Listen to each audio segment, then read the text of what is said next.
안녕하세요. 오늘도 빠르고 효과적으로 제외하자. 제외 파헤치기 시간입니다. 자, 여러분, 제가 먼저 몇 개의 카톡들을 보여드리겠습니다. 하나씩 볼 건데요. 이제껏 네가 누차 말해온 나의 잘못된 부분들을 내가 경각심 없이 들어서 네가 답답한 부분들이 정말 많았을 거라고 생각해. 사람이 같은 얘기를 여러 번 해도 고쳐지지 않으면 그 답답함이 정말 참기 힘든 고통이 되잖아. 이제야 깨달아서 너한테 정말 미안한 마음이 들어. 너를 붙잡을 마음은 없지만 그래도 이런 부분에 대해서 너랑 만나서 얘기는 한번 해보고 싶어. 자, 흔하게 볼 수 있는 여러분이 쓰실 법한 제외 카톡이죠. 자, 겉으로 보기에는 문제가 없어 보입니다. 자, 그런데 여러분, 반대로 여러분이 이런 카톡을 받았다고 생각해 봅시다. 아니면 여러분이 지금 제외 때문에 상황 판단이 객관적으로 안 된다면 이런 톡을요, 주변 친구들한테 너가 만약 마음이 끝나서 이별을 선택했는데 상대방한테 이런 톡을 받으면 어떠니? 이렇게 한번 물어보세요. 그럼 10중 8구 싫다고 합니다. 자, 그럼 대체 왜 어떤 부분이 싫을까? 이 마지막 부분이죠. 너랑 만나서 얘기는 한번 해보고 싶어. 자, 이 부분에서 거부감을 느끼게 됩니다. 이 부분이 나한테 만남을 제안해서 그럴까요? 아닙니다. 그런 문제가 아니에요. 문제는 이 말에 담겨 있는 행동적인 단서입니다. 자, 이 단어를 기억해 두세요. 행동적 단서. 자, 두 번째 톡을 보도록 합시다. 읽어 드릴게요. 교수님이 연락 오셨는데 복학생들 중간고사들 연락하래. 나한테 택배 하나 온 거 있는데 이거 너 주려고 한 거라서 그냥 주려고. 뭐해? 다른 게 아니라 혹시 나한테 우편 날라온 거 있나 물어보려고. 자, 여러분, 이것들은 어때요? 여기서 재회에 대한 미련이 드러나는 말이 직접적으로 있나요? 문장들로만 보면 없습니다.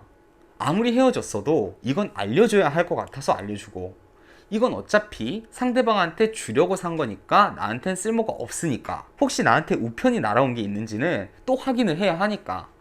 자, 그런데 여러분 느끼시다시피 굳이 말을 직접적으로 하지 않아도 미련이 다 묻어 나옵니다. 자, 여러분, 이 두 가지 톡들의 공통적인 특징은요, 이런 말을 하는 사람들의 행동적 단서에서 미련이 다 드러난다는 겁니다.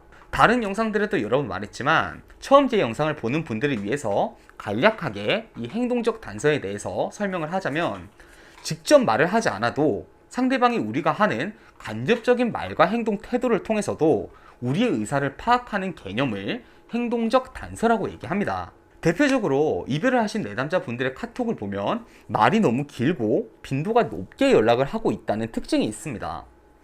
영상들도 많이 보시고 공부를 하셔서 직접 매달리지는 않지만 이렇게 연락을 빈번하게 한다는 행동과 단서에서 사실상 미련이 다 드러나게 됩니다. 이게 여러분들이 나는 나름대로 감정을 숨겼다고 생각했지만 제외가 되지 않은 주 원인이라고 볼 수 있어요. 통계적으로 연락이 끊기는 케이스 중에서 60%가요, 직접 매달린 것이 이유라면 나머지 40%는 나름대로 감정을 숨겼다고 생각했는데 행동적 단서로 다 드러나서 사실상 매달린 것과 같은 결과를 보게 됩니다.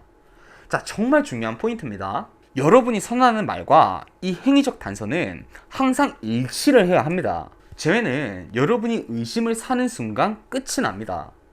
우리가 영업을 하는 사람들한테 일단 반감을 가지고 시작하는 이유가 그 사람들이 우리를 통해서 자신의 이익을 취하느라 우리에게 손해를 끼칠 것 같다는 그 생각을 하기 때문이죠. 마찬가지로 의심을 사는 순간에 상대방은 우리와의 연락을 끊어버리거나 지금보다 우리를 더 밀어내려고 할 겁니다. 앞서 보여드렸던 그 카톡들처럼요. 여러분이 인터넷에서 제외 카톡을 아무리 카피하셔도 결과가 제외가 안 되는 이유가 바로 이 이유거든요. 자, 그렇다면 우리가 반대로 이런 행위적 단서를 이용할 수는 없을까? 가능합니다. 행위적 단서를 이용하면 아주 놀라운 일이 벌어집니다. 우리의 의도대로 상대방의 생각을 조작할 수가 있게 됩니다. 오늘 이 방법 알려드리겠습니다. 자, 기본적인 개념 말해드리겠습니다. 첫 번째, 상대방이 어떤 생각을 해야 지금 상황에 우리에게 유리하게 작용하는지 판단을 한다. 두 번째, 이 생각을 하게 만들기 위해서 나는 어떤 입장을 취해야 할지를 판단을 한다. 세 번째, 행위적 단서를 통해서 행동을 한다.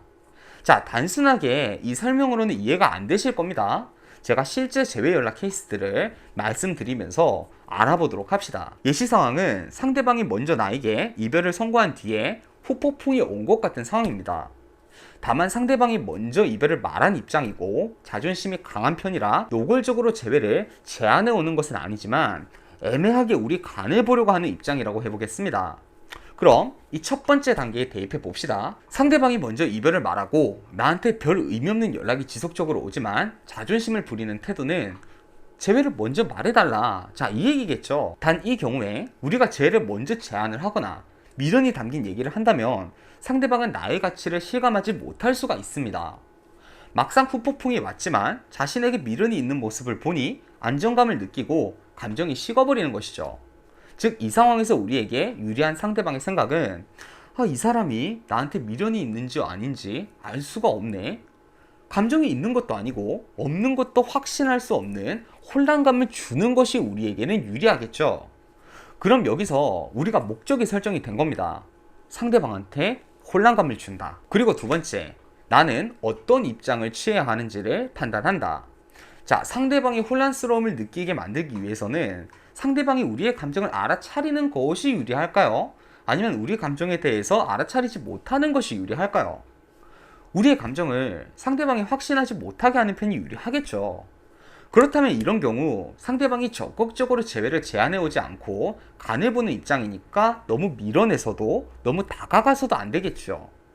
어느 정도 미련이 있어 보이지만 그렇게 강하지는 않은, 간절하게 재회를 바라지는 않는 입장을 보여주는 것이 지금 상황에 맞는 판단이 됩니다. 자, 세 번째 단계, 행위적 단서를 통해서 행동을 결정한다. 그럼 우리가 생각을 해보는 겁니다. 과연 감정은 남아있지만 재회까지는 생각하지 않는 사람들이 이 사람은 또 어떻게 행동을 할까? 한번 리스트업을 해보도록 하죠. 답장은 하지만 먼저 연락을 하진 않겠죠. 그리고 상대방의 연락에 길게 답장하지 않고 역질문을 하지 않는다.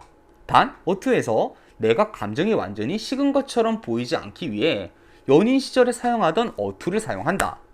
또 관계에 대한 얘기가 나올 시에 내가 어떻게 할 수 있는 것이 없다라는 식의 재회를 위해 어떤 행동을 능동적으로 하지 않겠다는 의사를 간접적으로 드러낸다. 자, 이런 행동들을 나에게서 관찰한 상대방은 결국 자신이 재회를 할 의도가 있다면 먼저 감정을 나한테 드러내야만 합니다. 내가 아예 감정이 없는 것 같아 보이지 않으니 상대방은 포기는 못하겠고, 그렇다고 가만히 있자니 내가 다가오진 않고, 그럼 결론적인 선택지는 자신이 다가올 수밖에 없게 되는 거죠. 상대방이 본인 스스로 안달이 나게 되는 거예요. 처음 이 영상을 보실 때는 이게 어려워 보일 겁니다. 그런데 가만히 딱 앉아서 30분만 생각해 보세요. 여러분이 어떤 입장을 취해야 할지 쭉 리스트업을 한번 적어 보세요. 그럼 여러분이 당장 내일부터 해야 할 것들이 명확해집니다. 그럼 여러분은 제외하시면서 더 이상 혼란스럽지 않고 그대로 따라가시면 되는 거예요. 여러분, 어떤 대화법, 어떤 연락, 이런 걸로 제외를 한다, 이런 거 되게 많이 보셨을 건데요. 근데 여러분, 제외 언어는요, 절대 문자 내용, 텍스트 그 자체가 전부가 아닙니다. 가장 중요한 건 내가 내뱉는 말과 이 행위적 단서가 일치해야 한다는 거 절대 잊지 마세요. 자, 오늘 강의는 여기까지 하도록 하겠습니다. 저는 주인장이었고요. 자, 여러분 오늘도 행복한 하루 하세요.